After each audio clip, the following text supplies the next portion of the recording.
অবশেষে রুবেল শেখ হত্যার মামলায় গ্রেপ্তার নবগ্রাম ব্লক তৃণমূলের সভাপতি মোহাম্মদ এনায়েতুল্লাহ। তাকে তার বাড়ি থেকে গ্রেপ্তার করে নবগ্রাম থানার পুলিশ। বর্তমানে অভিযুক্ত এনায়েতুল্লাহকে নবগ্রাম থানায় রাখা হয়েছে এবং তাকে জিজ্ঞাসাবাদ করা হচ্ছে বলে পুলিশি সূত্রে জানা গিয়েছে।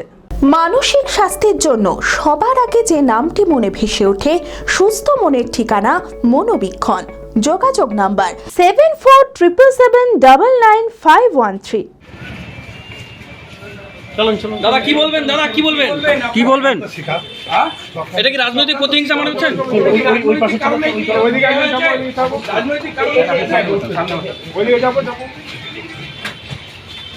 দাদা, রাজনৈতিক কারণে কি আপনাকে গ্রেফতার করা হয়েছে? আপনাকে কি ফাঁসানো হচ্ছে? কি ইলিগেশন রয়েছে আপনার বিরুদ্ধে? কেন গ্রেফতার কেন করলো?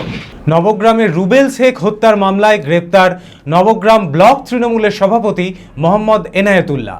2023 সালে ফেব্রুয়ারি মাসের শুরুতে নবগ্রামের বিলবসিয়া এলাকায় পিকনিক চলাকালীন গুলিবিদ্ধ হন তৃণমূল কর্মী রুবেল শেখ। অভিযোগ, বাইকে করে এসে দুষ্কৃতীরা এলোপাথারি গুলি চালায়। গুরুতর আহত অবস্থায় তাকে কলকাতায় নিয়ে যাওয়া হলে চিকিৎসাধীন অবস্থায় নিহত হন রুবেল। তিনি 5 গ্রামের বাসিন্দা ছিলেন এবং স্থানীয় রাজনৈতিক মহলে পরিচিত মুখ ছিলেন। এই ঘটনায় দীর্ঘদিন ধরেই তদন্ত চালাচ্ছিল পুলিশ। অবশেষে রুবেল শেখ হত্যার মামলায় অভিযোগে নবগ্রাম ব্লক তৃণমূল সভাপতি মোহাম্মদ এনায়েতুল্লাহকে তার বাড়ি থেকে গ্রেপ্তার করে নবগ্রাম থানার পুলিশ। বর্তমানে অভিযুক্ত এনায়েতুল্লাহকে নবগ্রাম থানায় রাখা হয়েছে এবং তাকে জিজ্ঞাসাবাদ করা হচ্ছে বলে পুলিশ সূত্রে জানা গেছে। খোলা আকাশ অনেক তারার মাঝে, রামধনু রঙে যেখানে সবাই সাজে সাজে। নামি হোক কিংবা দামি, পেয়ে যাবে সব রকমই।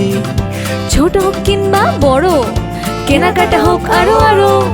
নতুন ফ্যাশনে নতুন tradition, Libas family store. Libas Libas Libas family store.